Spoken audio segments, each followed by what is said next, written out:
68 years की थी, तो चलती फिरती थी, खाना वाना सब बनाती, मतलब कि बहुत एक्टिव लेडी थी मेरी मम्मी। तो मेरी मम्मी को फिर हमने बताया नहीं कि आपको कैंसर डायग्नोस हुआ है करके। उन्हें ये बताया कि माँ आपको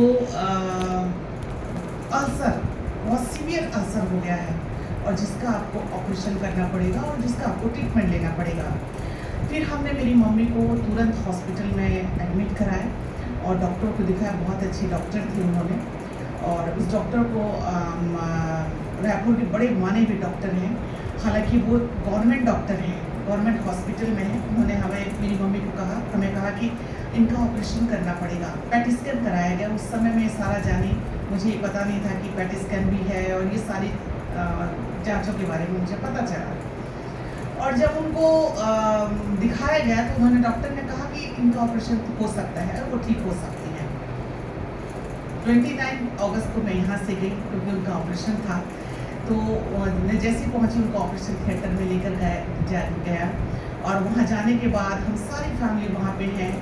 और ऑपरेशन जैसे वो हुआ तो बस 10 मिनट के बाद डॉक्टर बाहर आया और बोला कि सॉरी, हमने पेट तो उनका खोल दिया है, लेकिन इनका ऑपरेशन नहीं हो सकता क्योंकि जो कैंसर है वो पैंक्रियास को टच कर रहा है। तो हमने कहा कि सर, जब आपने रिपोर्ट देखा तो आपको बताना था। तो बोले रिपोर्ट में पता नहीं चल रहा था। तो हमने कहा कि आपको तो वो कहा कि पहले इनको कीमोथेरेपी देना पड़ेगा, उसके बाद वहाँ की जो वो कैंसर है वो सिकुड़ जाएगा, उसके बाद हम ऑपरेशन करेंगे। हमने कहा कि सर, आप ऐसा तो नहीं कर सकते क्योंकि एक बहुत मेजर ऑपरेशन एक 68 ईयर्स ओल्ड लेडी का हुआ है, और उसके बाद आप ऐसे कह रहे हैं कि इसे बंद करना पड़ेगा, उसके बाद सेकंड ऑपरेशन कीमोथेरेपी की बात करना पड़ेगा। फिर भी हमने दुआ किया, बहुत रोए उस दिन प्रभु के सामने। हमने बहुत रो के दुआ किए, और फिर उसका मतलब मेरी मम्मी को उसको पेट को सिल दिया गया और आईसीयू में लेके आया गया। और मेरी मम्मी रात भर बेहोश रही। हम सारे भाई बहन वहाँ रोते रहे हमारी मम्मी को देख के। और जब सुबह होश आई तो मेरी मम्मी सबसे पहले यही बोली कि मेरा ऑपरेशन सक्सेस हुआ क्या।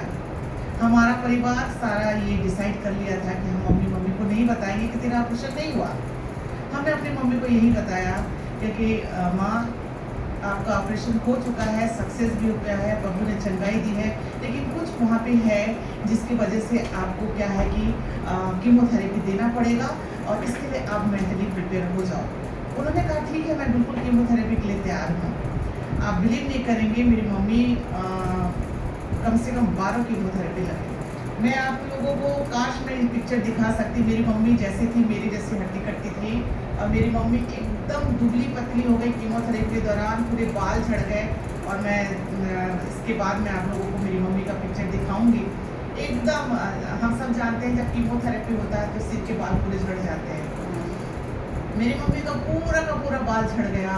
और कीमोथेरेपी मेरी मम्मी ने अपनी लाइफ में सुना था कि वो हीट देते हैं, सेकाई करते हैं, उनकी लैंग्वेज में सेकाई करते हैं। लेकिन मेरी मम्मी जब कीमोथेरेपी लगाई और उनको मतलब कि आईवी में ही, जो ग्लूकोज की बोतल में ही कीमोथेरेपी उसी में डाला गया वो मेडिसिन, और वही कीमोथेरेपी था। हमें ये सब नहीं पता था। और जब मेरी मम्मी को ये सब हुआ, 12 कीमोथेरेपी हुआ, और उसके बाद फिर पैट स्कैन लेकर आया तो डॉक्टर ने कहा कि इनका जो सिकुड़ गया है अब ऑपरेशन के लिए तैयार है। अब हमारी मम्मी को कैसे समझाएं कि आपका ऑपरेशन फिर होने वाला है। वो बोलेंगी कि किस बात का ऑपरेशन हो रहा है मेरा। फिर हमने बड़े उससे समझाया कि माँ, ऐसा है कि छोटा सा कोई कण रहा क्या होगा, इसलिए ऑपरेशन करना पड़ेगा। प्रभु के पास जा, प्रभु से दुआ कर, और कोई कुछ नहीं होगा तुझे, और आराम से ऑपरेशन हो जाएगा। 2 जनवरी 2023 की बात है। मेरी माँ का ऑपरेशन का डेटा है। हम सारी फैमिली, मेरी फैमिली, सारी फैमिली हम लोग ऑपरेशन थिएटर के बाहर थे। मेरी मम्मी को उस समय नाक में भी लगा था पाइप।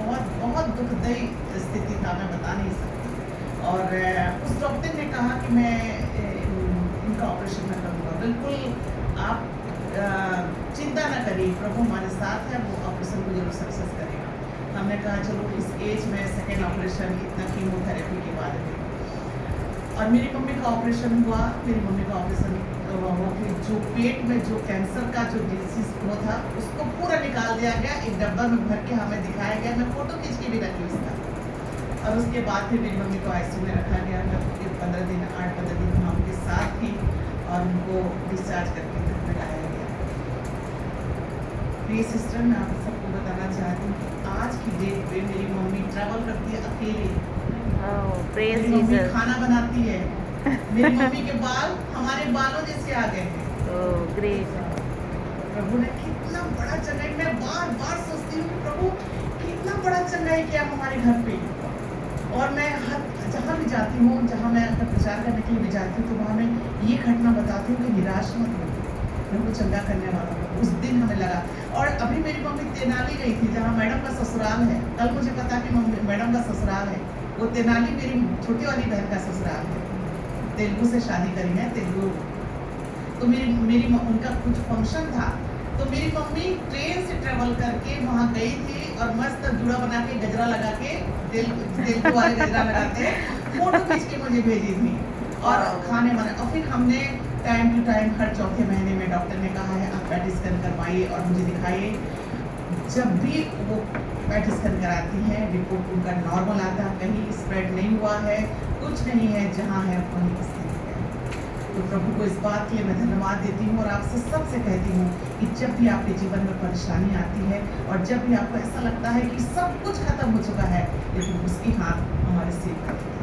आप अपना सिर झुकाइए, प्रभु आपकी आशीष आपके सिर पर रखेगा। आमीन। प्रभु आप सबको आशीष दे। और आपसे विशेष मेरी गुजारिश है, विशेष मेरी प्रार्थना है कि आप मेरी माँ को हमेशा अपने पर्सनल दुआ में भी याद रखें कि वो अपने जीवन के द्वारा प्रभु को महिमा जैसे देख है हमेशा देते रहे और उनकी जो भी शारीरिक कमी कमजोरी है वो भूल जाए। Thank you so much. Thank you madam for giving me chance.